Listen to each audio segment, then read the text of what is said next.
Mi idea es proponerles hoy la historia de un viaje, desde el descubrimiento inesperado hacia el diseño de nuevas estrategias terapéuticas en distintas enfermedades.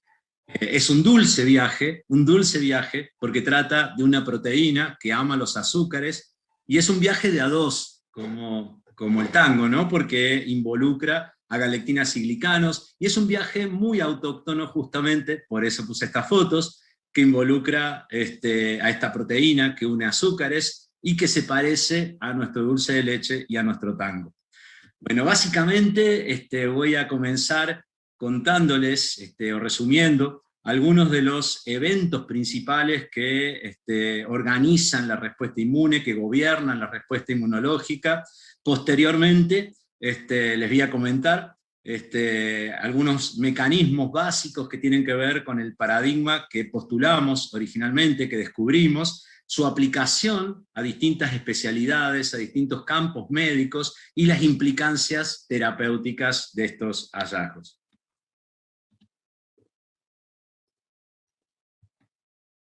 El sistema inmunológico ha evolucionado de modo tal de poder defendernos contra elementos extraños, contra elementos peligrosos. Aquí, por ejemplo, está el coronavirus que nos está azotando en este momento, contra virus, bacterias, parásitos, hongos y también tumores. Cuando comienza una respuesta inmunológica, lo primero que que el sistema inmunológico ofrece es una respuesta rápida, una respuesta temprana, que es la inmunidad innata mediada por neutrófilos, macrófagos y distintos mediadores inflamatorios. Tiene la función de defendernos en los primeros estadios de la enfermedad, pero también tiene la función de amplificar y de alguna manera perfilar la respuesta inmune adaptativa. Básicamente la respuesta inmune adaptativa está coordinada por células que se denominan células presentadoras de antígeno, ya sean macrófagos o células dendríticas, que viajan por nuestra sangre, nuestra linfa y los tejidos intentando censar el peligro. Y cuando encuentran el peligro, inmediatamente se desprenden de los tejidos, viajan por los vasos linfáticos, como pueden ver aquí, se desprenden de los tejidos a través de una disminución de moléculas llamadas eicaderinas, aumentan receptores de quimoquinas y se dirigen hacia el ganglio linfático más próximo, para encontrarse, para tener un encuentro cercano del tercer tipo con linfocitos T. Y aquí pueden ver las células dendríticas con linfocitos T. La célula dendrítica que captó un determinado antígeno, por ejemplo, en el pulmón, el coronavirus en el pulmón, o un tumor que está creciendo en piel, o una bacteria que infectó la piel, inmediatamente viaja entonces a través de los vasos linfáticos aferentes, llega hacia el ganglio linfático más cercano y le presenta ese antígeno a un linfocito T. ¿Qué sucede entonces en este ganglio linfático? La célula dendrítica, como está esquematizada acá, un resumen de la dinámica de la respuesta inmune adaptativa, va a presentar ese antígeno, ese péptido antigénico, en el contexto del complejo mayor de histocompatibilidad, a un linfocito T virgen. A esto le llamamos señal 1 de activación. Luego tenemos la señal 2 de activación, que involucra a moléculas coestimulatorias, como CD80, CD86, que interacciona con las moléculas coestimulatorias como CD28 en el linfocito TCD4 vírgenes. Este linfocito TCD4 virgen, si tiene el receptor que puede reconocer ese antígeno determinado, empieza a proliferar, a hacer una expansión clonal y a diferenciarse. Este linfocito produce miles de millones de linfocitos exactamente iguales, y en este mecanismo tiene relación directa la producción de la interleuquina 2.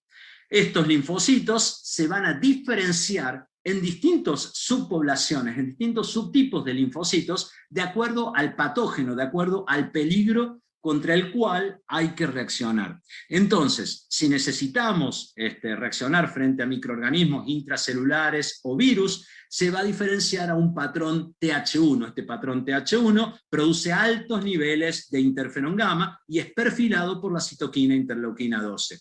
Cuando este patrón TH1 está muy aumentado, se generan las enfermedades autoinmunes. Por otro lado, otra subpoblación en la cual se diferencian estas células activadas, que las llamamos aquí TH0, son la población TH17 productora de interleuquina 17. Esta subpoblación celular nos sirve para poder defendernos frente a bacterias y hongos, y cuando están muy incrementadas, producen también fenómenos de autoinmunidad. O sea, las células TH1, las células TH17, producen autoinmunidad, nos defienden frente a virus y bacterias, pero por otro lado también sirven para defendernos de tumores. Por otro lado, las células activadas pueden diferenciarse a un patrón TH2, el patrón TH2 es importante para defendernos frente a helmintos, a parásitos helmintos, y cuando estas células están aumentadas, se generan fenómenos de alergia. Finalmente, estas células T-activadas, TH0, pueden en presencia de interleuquina 21 diferenciarse a células T helper foliculares. Estas células T helper foliculares son las células que colaboran con los linfocitos B para que se diferencien a células plasmáticas productoras de anticuerpos. Entonces, de alguna manera este es un panorama de cómo se perfila la respuesta inmunológica para defendernos frente a virus, frente a micobacterias intracelulares, frente a bacterias, frente a parásitos, y también para poder producir anticuerpos que van a neutralizar toxinas o microorganismos extracelulares. Todos estos mecanismos que están orquestados pueden ser suprimidos e inhibidos a través de mecanismos de regulación homeostática de la respuesta inmunológica. ¿Cuáles son estos mecanismos de regulación negativa? Como todo sistema, el sistema inmunológico necesita de mecanismos de regulación negativa que frenen esa respuesta inmunológica que se está generando. Uno de los mecanismos centrales que se describió ya hace muchos años es la anergia. La anergia es la falta de esa segunda señal, o sea, la célula dendrítica presenta el antígeno en el contexto del complejo mayor histocromatina u otra célula que lo presente, pero en ausencia de esa segunda señal coestimulatoria. Por lo tanto, ese linfocito no puede responder porque le falta la segunda señal, y ese linfocito se torna anérgico. Por otro lado, tenemos linfocitos que cuando ya se activaron y cuando cumplieron su proceso de activación, en vez de expresar moléculas coestimulatorias positivas, expresan moléculas coestimulatorias negativas. ¿Qué significa esto? Moléculas que son los frenos de la respuesta inmunológica, moléculas que suprimen la respuesta inmunológica, como por ejemplo la molécula CTLA4 o la molécula PD1. La molécula CTLA4 interacciona con B7 o CD80 y la molécula PD1 interacciona con PDL1. Estos son los puntos centrales, y acordémonos de esto para el resto de la charla, de inhibición de la respuesta inmunológica, por lo cual se frena la activación de un linfocito T. El CTLA4 y el PD1. Luego también hay otros mecanismos importantes de regulación negativa. Uno es la muerte celular inducida por activación, por expresión de una molécula que es el Fas ligando, que interacciona en la misma célula con Fas, causando suicidio de ese linfocito T activado, o con otra célula hermana, causando fraticidio, siempre por una muerte por apoptosis. Por otro lado, otro mecanismo de regulación homeostática o de silenciamiento es la producción de citoquinas inmunosupresoras o de contacto célula-célula por parte de células T regulatorias. Las células T regulatorias son células T o CD4 o CD8 que suprimen a los linfocitos T efectores, ya sea TH1, TH17, TH2 o T helper foliculares. ¿Qué vimos hasta ahora entonces? Vimos mecanismos que activan la respuesta inmunológica, por lo cual hay diferenciación a distintas poblaciones, TH1, TH17, TH2 o T helper folicular, o TCD8, que también son los linfocitos citotóxicos, que van a matar células infectadas por virus o células tumorales, Y también vimos la regulación homeostática, cómo todas estas respuestas pueden ser frenadas para no ser exacerbadas en el tiempo y no causar enfermedades autoinmunes. En este contexto, durante los últimos años, han aparecido una familia de proteínas que cumplen esta función. Son reguladores de la respuesta inmunológica, que son las galectinas. Algunos miembros de la familia de las galectinas son amplificadores de la respuesta inmunológica y otros miembros son silenciadores de la respuesta inmunológica.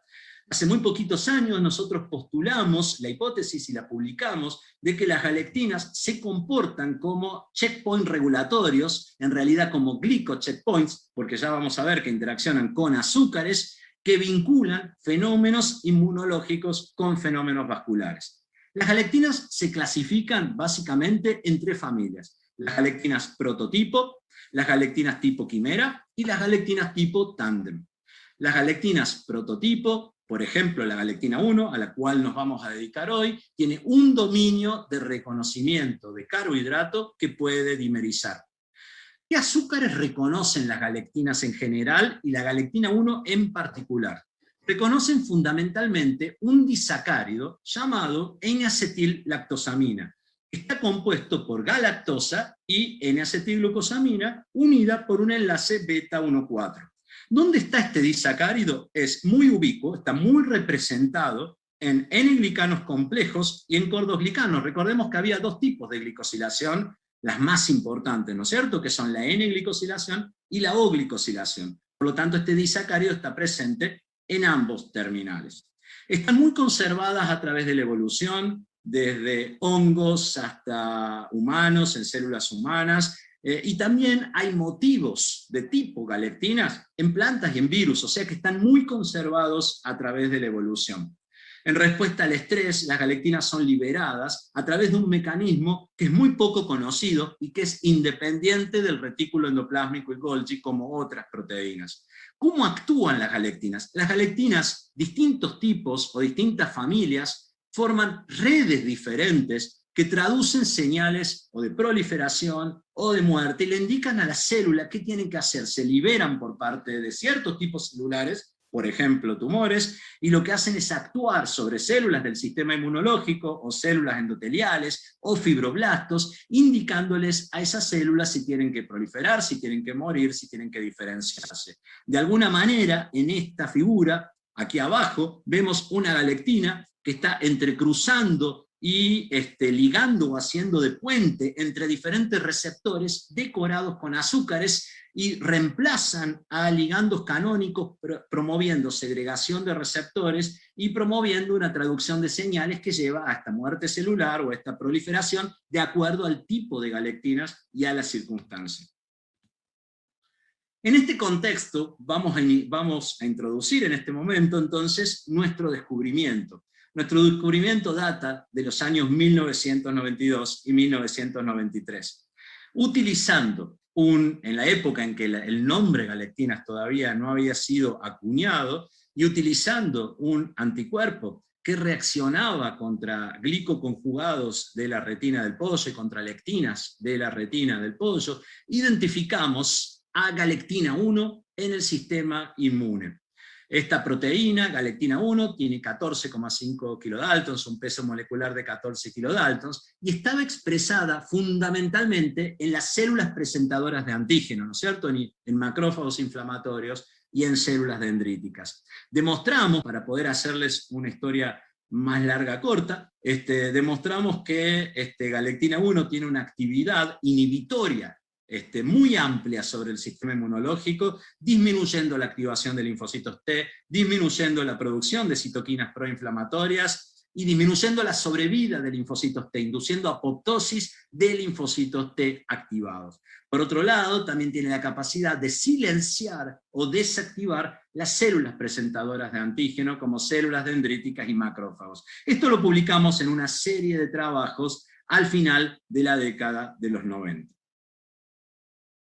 A nivel molecular, a nivel glicobiológico, ¿qué tipo de azúcares les gusta a las galectinas y especialmente a galectina 1? Galectina 1 dijimos que interaccionaba con estructuras de N-acetil-lactosamina. Aquí las vemos representados tanto en N-glicanos como en O-glicanos con amarillo y azul.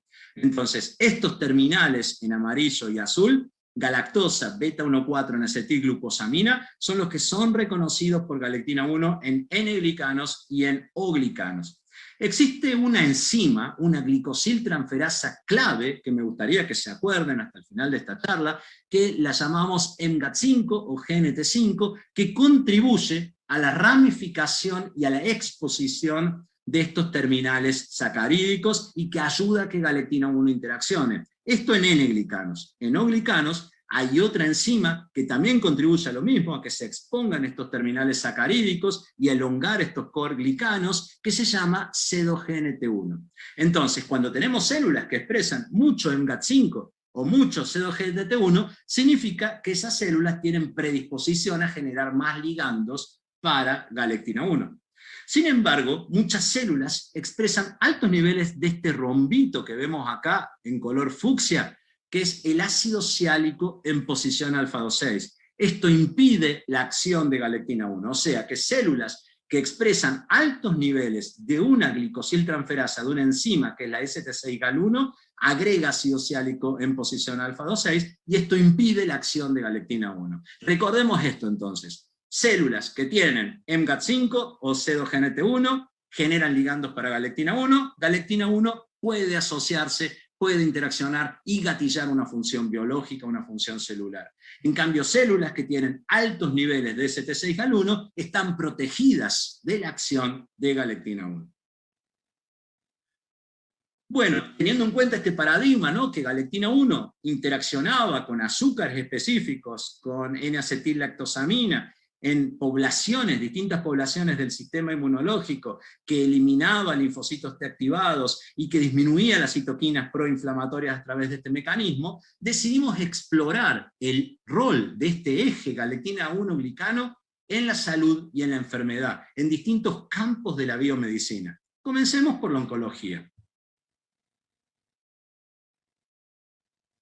La oncología, particularmente la biología tumoral y la oncología clínica, experimentaron en realidad una revolución enorme en los últimos años con el advenimiento de la inmunoterapia en cáncer, fundamentalmente anticuerpos que bloquean estos puntos de chequeo inhibitorios como PD1 y CTLA4, y al sacar los frenos de la respuesta inmunológica, hacen que los linfocitos T puedan eliminar un tumor.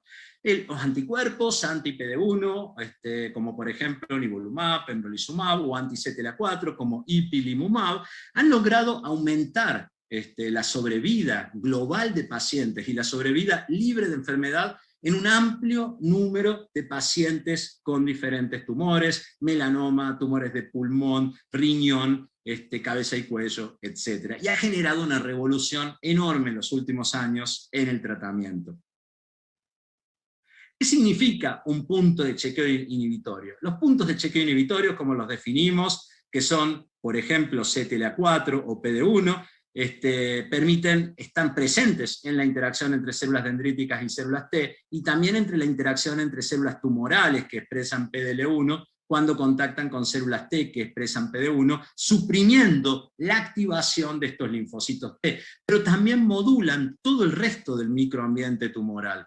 Para ser considerado un punto de chequeo inmunológico, estas moléculas, como por ejemplo PD1 o CTLA4, en general son cooptadas por tumores como mecanismo de evasión o de resistencia de células T, promueven resolución de enfermedades autoinmunes y de inflamación crónica, contribuye a la tolerancia inmunológica durante el embarazo en la interfase materno-fetal, y contribuye a la resolución de infecciones microbianas y de reacciones alérgicas.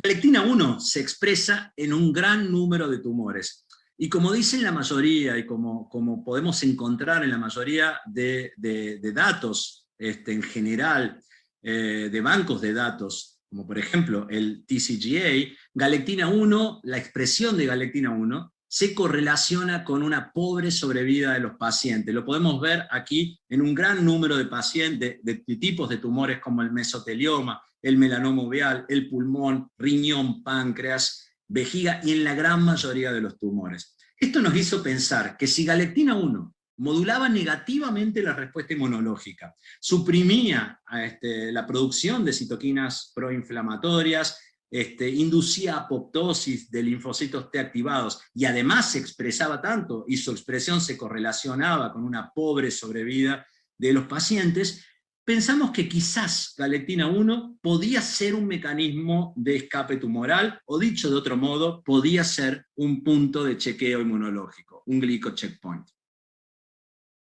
Entonces, tomamos como primer ejemplo para poder hacer este trabajo el melanoma, porque es un tumor inmunogénico en el cual se han demostrado la mayoría de los mecanismos de evasión de la respuesta inmunológica, y pudimos demostrar que células de melanoma liberan altos niveles, secretan altos niveles de galectina 1 en su forma dimérica. Galectina 1 interacciona, se asocia con receptores que tienen estos azúcares, fundamentalmente el CD45, que es un receptor que está muy glicosilado, que contiene estos azúcares en linfocitos T activados, los elimina y de ese modo puede viajar por el torrente sanguíneo y hacer metástasis.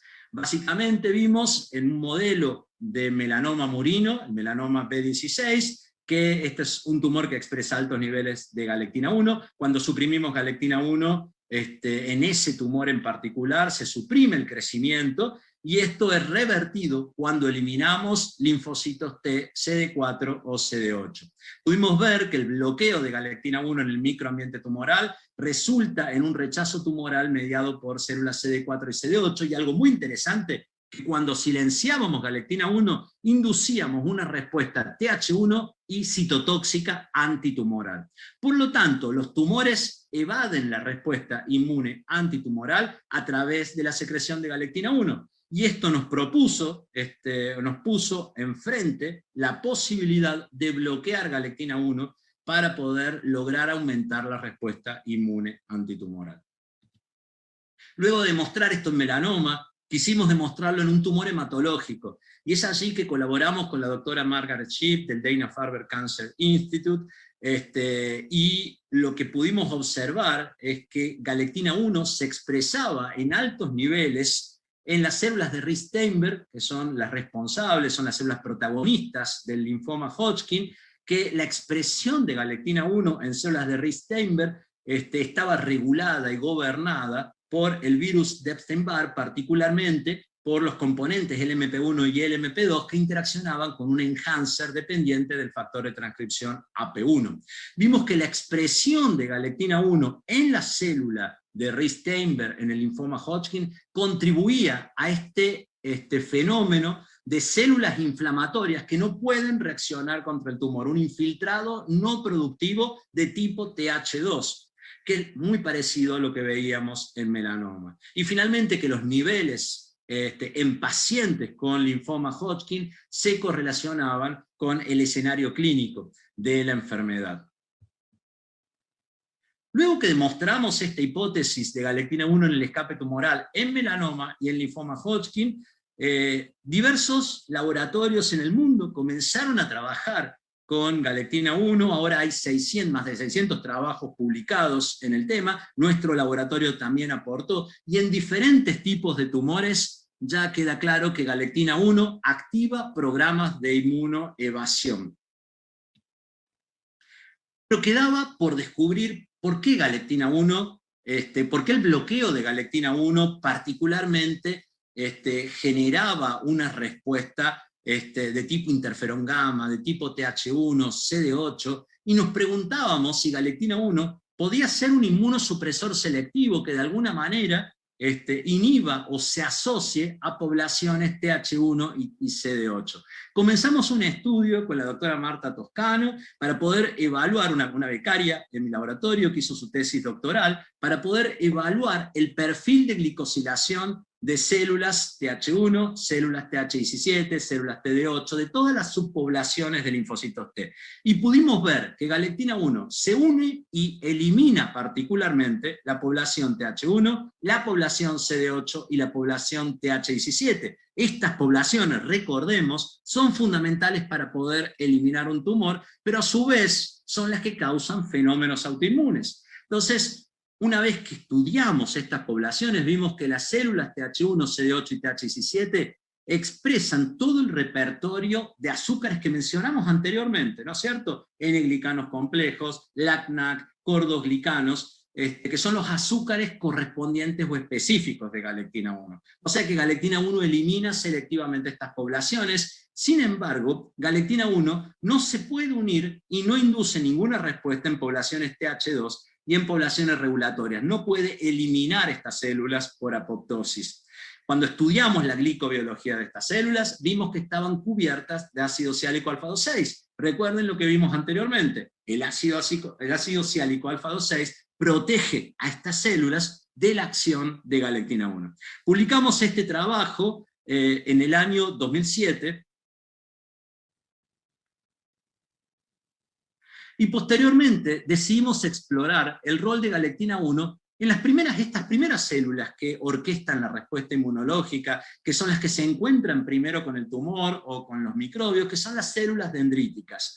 Lo que pudimos observar es que, a diferencia de los linfocitos T, en las células dendríticas, galectina 1 no les induce apoptosis, pero en cambio es capaz de gatillar un circuito de silenciamiento de estas células dendríticas. Estas células dendríticas se transforman en células dendríticas tolerogénicas, que producen altos niveles de interleuquina 27, una citoquina inhibitoria y de interleuquina 10. Luego demostramos que este mecanismo estaba guiado o coordinado por SATB1, por el factor de transcripción SATB1.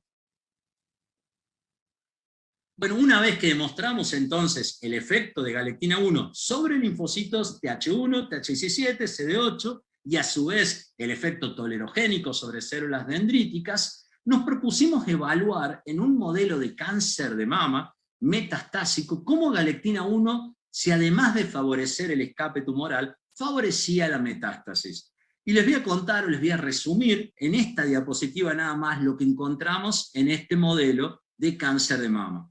Observamos que los tumores producen altos niveles de galectina 1. Galectina 1 en células, además de su efecto sobre células TH1, TH17 y CD8, promueve una expansión de células T regulatorias. Recordemos que las células T regulatorias suprimen la respuesta inmunológica y de este modo favorecen la metástasis a pulmón. Y aquí podemos ver, por ejemplo, en la tapa de este trabajo que publicamos en la revista Cancer Research, un pulmón arriba, una metástasis pulmonar causada por células de cáncer de mama que expresan altos niveles de galectina 1, y abajo un pulmón con células, generado por células de cáncer de mama que expresan bajos niveles. Fíjense cómo cuando silenciamos galectina 1, disminuye la cantidad de células regulatorias, y al disminuir la cantidad de células regulatorias, los mecanismos efectores están mucho más potenciados y pueden eliminar al tumor y disminuir la cantidad de metástasis que se generan. Una de las características, cuando los patólogos veían las biopsias de nuestros tumores, una de las características fundamentales que se veían es que, además de aumentar la respuesta inmunológica, se veía una disminución marcada de vasos sanguíneos cuando bloqueábamos galectina 1. Entonces nos preguntamos si quizás galectina 1, además de matar linfocitos T, además de ser inmunosupresora, era también proangiogénica. Y esto tiene que ver con el crosstalk o el diálogo que existe entre programas vasculares y programas inmunológicos, donde, por ejemplo, citoquinas angiogénicas o proangiogénicas causan inmunosupresión también, y algunas células inmunosupresoras causan vascularización. De hecho, para poder resumirles qué es lo que encontramos, básicamente vimos que sí, que galectina 1 era capaz de inducir angiogénesis, además de inducir inmunosupresión. Y esto era fantástico porque podíamos bloquear galectina 1 y disminuir la cantidad de vasos sanguíneos y a su vez aumentar el sistema inmunológico. O sea, dos efectos que son deseables para poder combatir un tumor utilizando una sola herramienta terapéutica, por ejemplo, un anticuerpo antigalectina 1. Pero en este trabajo, en resumen, ¿qué es lo que vimos? Vimos que en situaciones de hipoxia, fundamentalmente, y coordinado por el factor de transcripción NF-κB, Galectina 1 es liberada por tumores, luego de ser liberada y secretada por los tumores, interacciona o se asocia con células endoteliales, particularmente se asocia a los receptores de VEGF, del VEGF, que es el factor de crecimiento endotelial. Recordemos que el factor de crecimiento endotelial es el factor clave para inducir vascularización en el microambiente tumoral. El factor de crecimiento endotelial, el descubrimiento de este factor, dio lugar a una terapia antiangiogénica muy popular, que es el bevacizumab, anti-VEGF o Avastin. ¿Qué es lo que observamos? Que galectina 1 liberada por hipoxia toca el mismo receptor que toca el VEGF, que gatilla la señalización y la fosforilación de este receptor, la fosforilación de señales intracelulares como AKT, ERK, y promueve una señalización muy parecida en la célula endotelial que lo que causa el VEGF. De hecho, causa angiogénesis en concentraciones similares que el VEGF. Y esto nos hizo pensar, ¿cuáles serán las implicancias biomédicas de estos hallazgos? Bueno, sabemos que, por ejemplo, en pacientes tratados con anticuerpos anti-VEGF, anti-VEGF, lo que se observa es que estos pacientes responden al principio, pero luego hay resistencia, tanto adquirida como intrínseca. Y postulamos la hipótesis que esta resistencia podía estar dada por la interacción de galectina 1 con el mismo receptor de VEGF, compensando por la acción de esta citoquina que está bloqueada. Estos ensayos, que algunos les voy a contar, estoy tratando de resumir algunos de estos ensayos, de este trabajo, de estos experimentos, lo publicamos en la revista Cell en el año 2014. Básicamente pensamos, si galectina 1 contribuye a la resistencia, ¿qué pasa con tumores que son resistentes o tumores que son sensibles a la acción del anti-VEGF? Como pueden ver acá, en marrón claro, básicamente este es un tumor de pulmón que es resistente a la acción del anticuerpo, anti-VEGF, y acá podemos ver un linfoma de células T que también es resistente. Cuando silenciamos galectina 1 en tumores, este tumor que era resistente pasa a ser sensible. ¿Por qué? Porque al no tener galectina 1, no puede interaccionar con los azúcares específicos en células endoteliales, promoviendo angiogénesis compensatoria.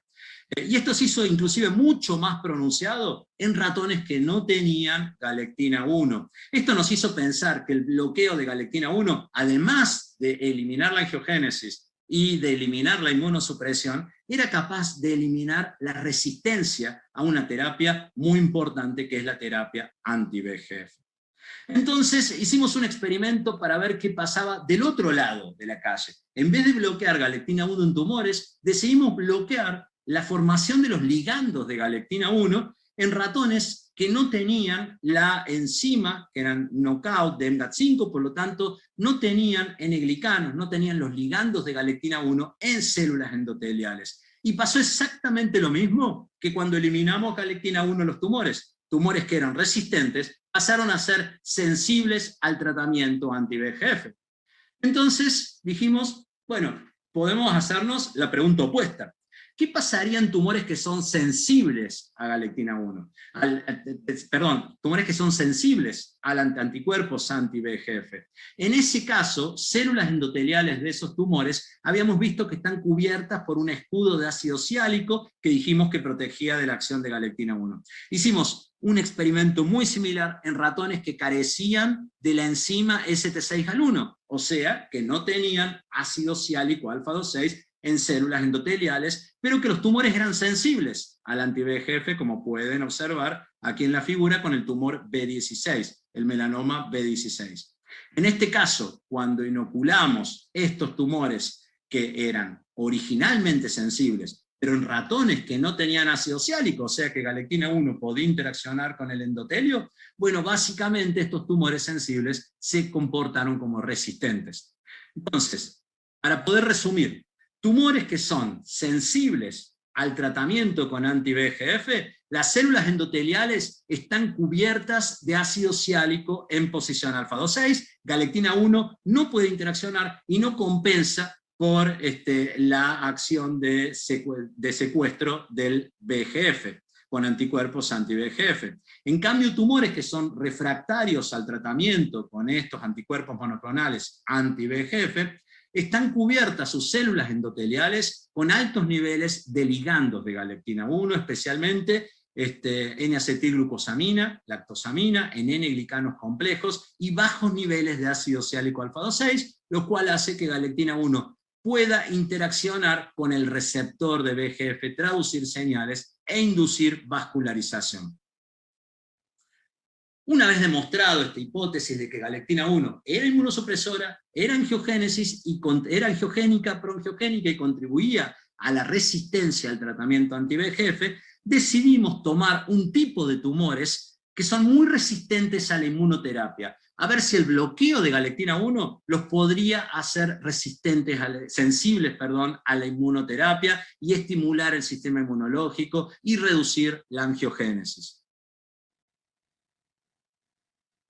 De este modo, decidimos probar el efecto del bloqueo de galectina 1 en el adenocarcinoma pancreático. Tomamos un modelo animal, un modelo transgénico de ratones KRAS y P53, mutantes que son muy sensibles al adenocarcinoma, muy propensos a hacer adenocarcinoma pancreático. Los cruzamos con ratones knockout de galectina 1, de modo que esos ratones transgénicos no van a tener ahora galectina 1, generamos ese modelo transgénico, luego trabajamos con un modelo de células humanas, aislando de pacientes células fibroblastos pancreáticos humanos que expresaban altos niveles de galectina 1 en estos tumores. Esos fibroblastos que se llaman células pancreáticas estelares son las que expresan mayor niveles de galectina 1, que contribuyen todo el estroma, ¿no es cierto?, de este tipo de tumores, los cocultivamos en presencia de células del sistema inmunológico.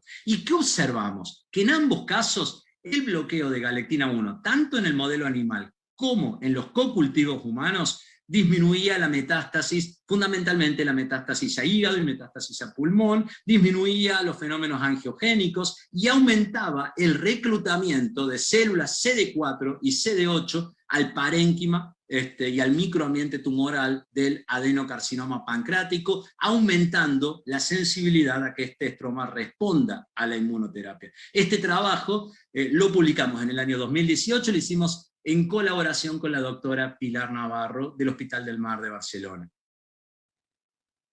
Muy recientemente, la semana pasada, publicamos un trabajo relacionado con otro tipo de tumores, que es el carcinoma colorectal. Básicamente nos importaba mucho este tipo de tumor también, porque la eficacia de la inmunoterapia es muy limitada en este tipo de tumores, a ciertos tipos de tumores, por lo tanto, existe una urgencia de nuevos biomarcadores y de blancos terapéuticos. Utilizamos dos modelos básicamente de cáncer de colon, el modelo de colitis inflamatoria, asociado, o del modelo de cáncer colorectal asociada a la colitis inflamatoria inducida por AOM y DSS, y el modelo singeneico más conocido, que es el CT26, de cáncer de colon. En ambos modelos, fíjense cómo el bloqueo de galectina 1 o la disrupción del gen de galectina 1 generaba una disminución drástica del número de tumores. Básicamente, en este tipo de tumores, el mecanismo fundamental que gatillaba galectina 1 era una expansión de células CD8 regulatorias que expresaban tres marcadores fundamentalmente: CD122, PD1 o interleuquina 10. O sea que en cáncer colorectal, galectina 1 genera un mecanismo mediado por células CD8 regulatorias, y el bloqueo de galectina 1 estimula una respuesta inmunológica que podría contribuir a la inmunoterapia anti-PD1 combinado con anti-PD1, combinado con otros bloqueantes de puntos de chequeo inmunológico para estimular la respuesta inmune en cáncer colorectal. Bueno, decidimos explorar, a su vez, el rol de galectina 1 en cáncer de ovario. Y esto lo hicimos en colaboración con el doctor José Conejo García. Básicamente hay un evento fundamental en cáncer de ovario, y es que pacientes que tienen un polimorfismo en el receptor TOL5 tienen una sobrevida mucho mayor que otros pacientes. Entonces decidimos explorar de alguna manera si esto se correlacionaba o no con galectina 1. Y para poder resumirles un poquito lo que vimos en cáncer de ovario, El TLR5 es un receptor de la microbiota flagelada que se expresa en mucosas. Básicamente, cuando la microbiota flagelada interacciona con el TLR5, aumenta la cantidad de citoquinas inflamatorias, el reclutamiento de células mieloides que activan a las células gamma delta, y estas células gamma delta causan inmunosupresión y favorecen la progresión tumoral. Básicamente lo que observamos es que las células gamma delta son los mayores productores de galectina 1 que contribuyen a la progresión tumoral en este tipo de tumores. Bueno, la pregunta del millón, ¿cómo podemos bloquear galectina 1? Bueno, ensayamos distintos tipos de bloqueo, primero con glicoaminas sintéticas, esto bloqueó diferentes tipos de galectinas, diferentes miembros de la familia de galectinas, inhibidores de moléculas pequeñas, y finalmente decidimos diseñar anticuerpos monoclonales neutralizantes de galectina 1 teniendo en cuenta el éxito de la terapia anti-PD1 y anti-CTLA4. Básicamente el bloqueo de galectina 1, repasemos, tiene dos efectos en cáncer: estimular la respuesta inmune e inhibir la angiogénesis tumoral. Y esto tiene una importancia crucial, teniendo en cuenta la importancia de las terapias combinatorias hoy en día, que bloquean la angiogénesis y a su vez son estimulatorias. Luego de generar diferentes anticuerpos monoclonales, encontramos uno que publicamos el año pasado, que es un anticuerpo monoclonal, y lo publicamos y lo patentamos, es un anticuerpo monoclonal con una alta afinidad por galectina 1 y a su vez con gran especificidad, capaz de bloquear galectina 1 y no otros miembros de la familia que aunque sean conservados pueden llegar a ser bloqueados, con alta eficacia y con propiedades tanto inmunoestimulatorias como angioregulatorias. Este anticuerpo, como pueden ver aquí en esta diapositiva, disminuye el volumen tumoral, disminuye la vascularización y salva de la resistencia, rescata de la resistencia a tumores tratados con anti-VEGF.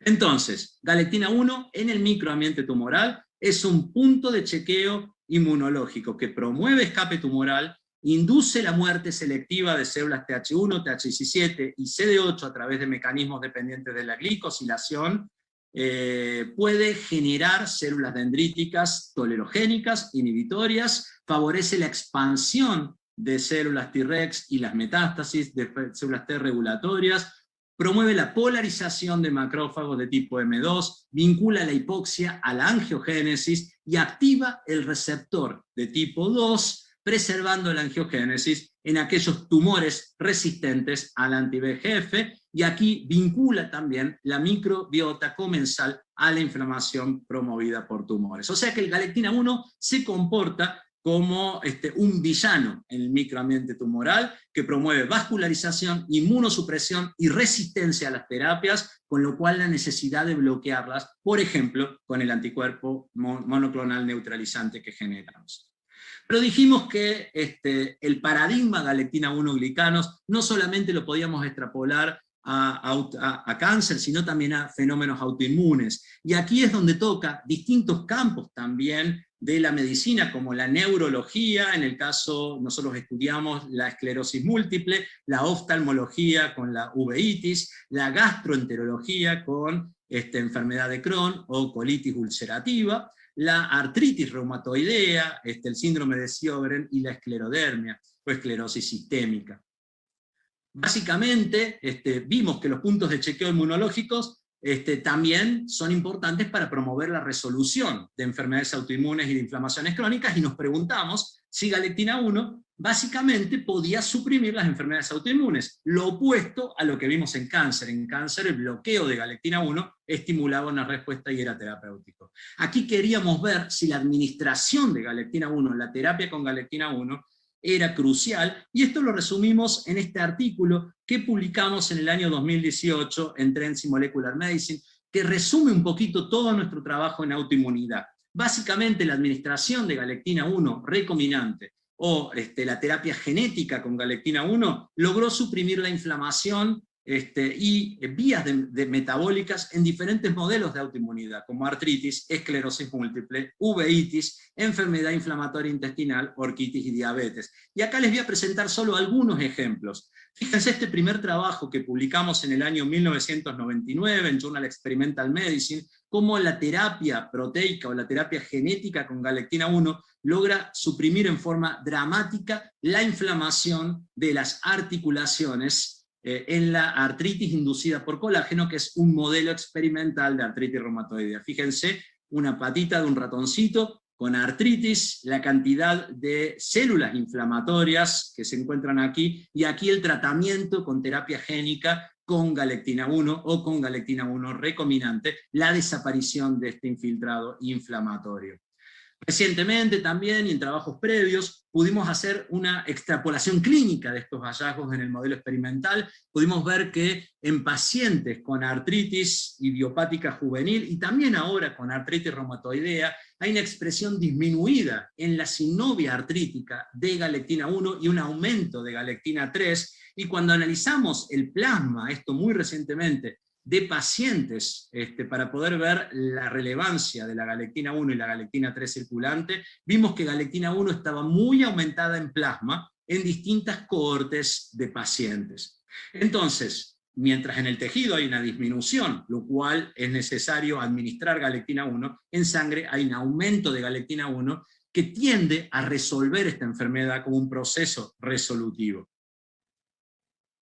Y nos preguntamos cómo podía ser el efecto de galectina 1 sobre en la neurología, en la inflamación del sistema nervioso. Y para eso tomamos ratones knockout y los sometimos knockout de galectina 1, deficientes en galectina 1, y los expusimos al modelo de encefalomielitis autoinmune experimental, que es un modelo que recapitula las manifestaciones clínicas e histopatológicas de la esclerosis múltiple. Pudimos ver un aumento de la severidad de la enfermedad marcado en aquellos animalitos deficientes en galectina 1. No tenemos galectina 1, no mueren linfocitos T, y al no morir linfocitos TH1 y TH17, que son los que causan la enfermedad, tenemos mayor score clínico de la enfermedad.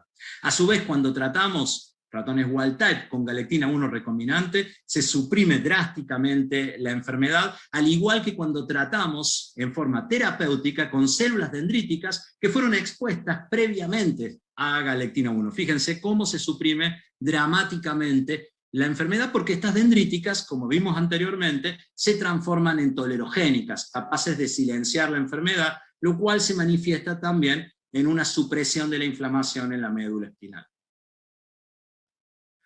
Pero decidimos ver qué pasaba a nivel del sistema nervioso central. Y básicamente, a nivel del sistema nervioso central, lo que vimos es que las células que más se expresan galectina 1 eran los astrocitos, en un modelo también de inflamación del sistema nervioso. Durante la resolución de la enfermedad, galectina 1 se libera por parte de los astrocitos, interacciona con azúcares que decoran el CD45, un receptor en la microglía, y transforma la microglía activada M1 en una microglía antiinflamatoria M2, capaz de inhibir la neurodegeneración. O sea, tanto a nivel periférico, matando linfocitos TH1, TH17 o silenciando células dendríticas, y a nivel del sistema nervioso central, promoviendo una desactivación de la microglía, galectina 1 es antiinflamatoria y suprime la neurodegeneración en distintos procesos inmunológicos del sistema nervioso central.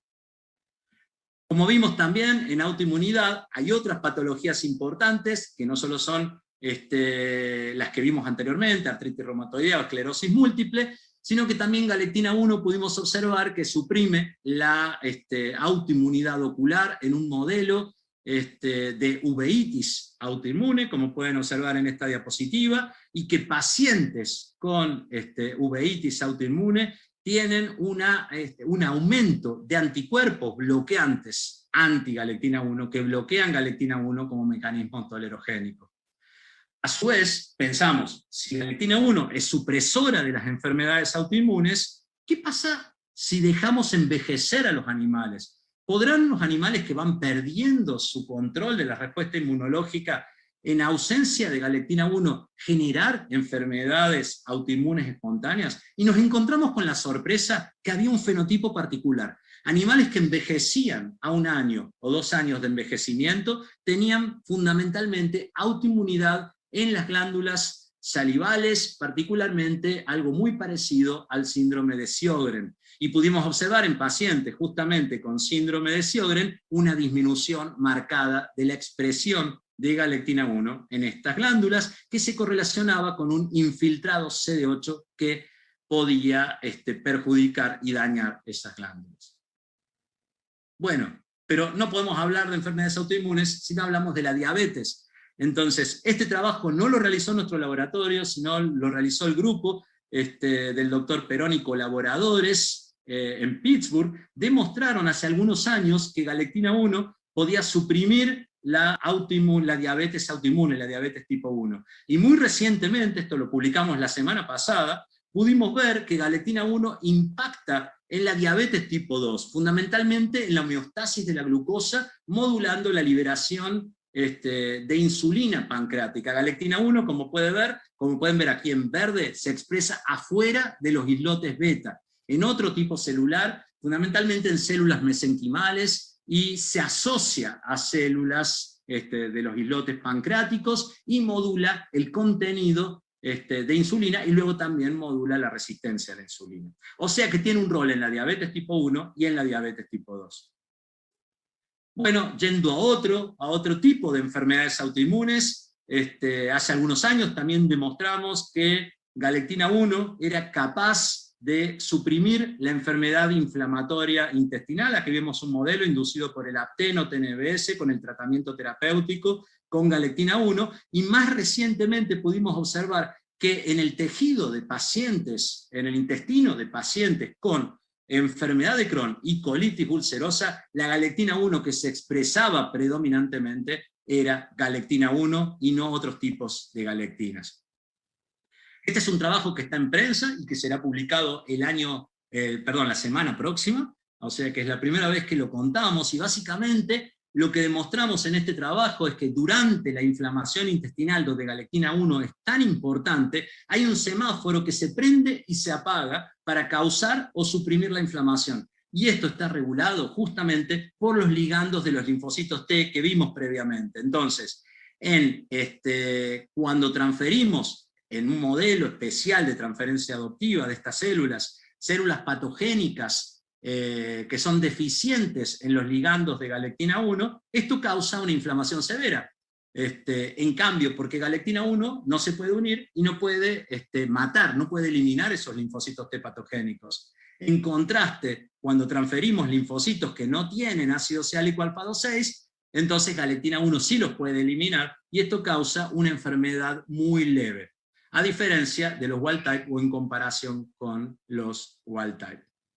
Entonces, una de las últimas preguntas que nos hicimos, si podemos bloquear galectina 1 en cáncer con anticuerpos, ¿cómo podemos capitalizar las interacciones entre galectina 1 y glicanos para tratar enfermedades autoinmunes? El gran problema que teníamos es que necesitamos altas concentraciones de galectina 1 para poder conseguir una actividad antiinflamatoria importante. Y pudimos observar que galectina 1 era muy inestable en microambientes inflamatorios. Empezamos a explorar si esto se debía a distintos parámetros biofísicos de la naturaleza bioquímica de galectina 1, realizamos distintas mutaciones, nos preguntamos si esto tenía que ver con el equilibrio monómero-dímero, con la afinidad baja de galectina 1, o con la sensibilidad a microambientes inflamatorios, pH, oxidación, y esto nos permitió generar a través de mutaciones lo que le llamamos super-GAL1 o variantes de super-GAL1, que en muy bajas concentraciones eran capaces de generar un efecto antiinflamatorio terapéutico, y con esta pensamos trabajar.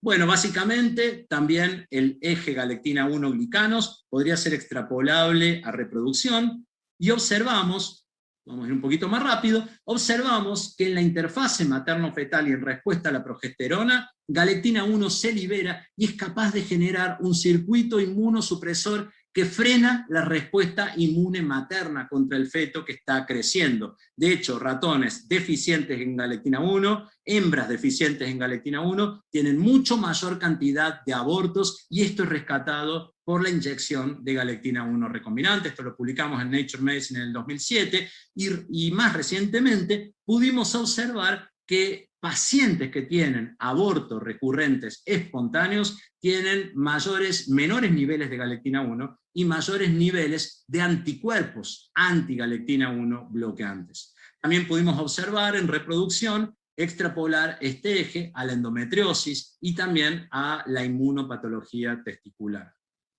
Bueno, por otro lado, en enfermedades infecciosas, ¿qué pudimos demostrar? Pudimos observar que distintos parásitos y bacterias, como el Trypanosoma cruzi, en el caso de un parásito, la Yersinia enterocolítica, una bacteria endémica, aquí en la región, el Chlamydia trachomatis, utilizan galectina 1 como mecanismo de evasión para limitar la inmunidad antimicrobiana. Y más recientemente, este año publicamos en la revista Nature Immunology, en colaboración con el doctor Vijay Ratiman, un mecanismo por el cual galectina 1 está ligado a la sepsis. Básicamente, bacterias gram negativas son censadas por el inflamosoma no canónico, lo cual activa caspasas, activa unas proteínas llamadas casderminas que hacen poros en la membrana y permiten la liberación de galectina 1. Y de alguna manera explicamos a través de este mecanismo, aunque sea un mecanismo o un posible mecanismo de liberación o de secreción de galectina 1, que luego interacciona con células inmunológicas y actúa como un patrón asociado al peligro.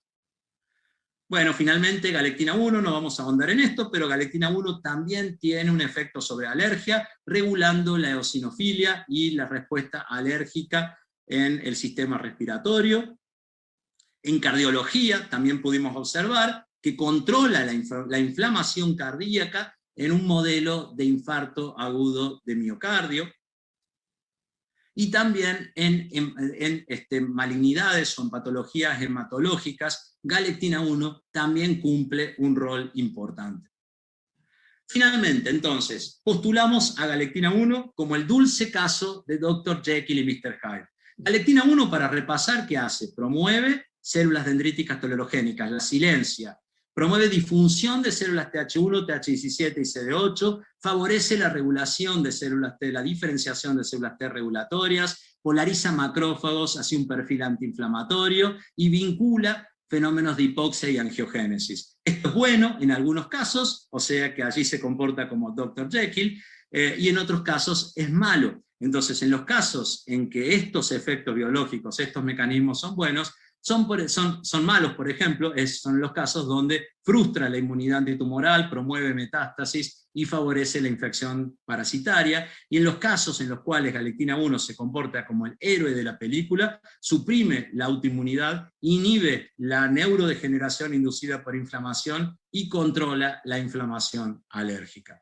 ¿Cómo podemos transferir esto a la clínica? Bueno, tenemos dos plataformas, una plataforma de inmunoterapia y antiangiogénesis, otra plataforma de inflamación y autoinmunidad. Esta primera plataforma está mediada fundamentalmente por los anticuerpos, anti-GAL1 neutralizantes, y la plataforma de inflamación y autoinmunidad con la supergalectina 1 que les conté. Básicamente estamos realizando estudios clínicos, algunos han sido finalizados, de seguridad y toxicidad, para comenzar pronto la fase 1 y fundamentalmente el establecimiento de una plataforma tecnológica a la cual le llamamos Galtech, Galectin Technology.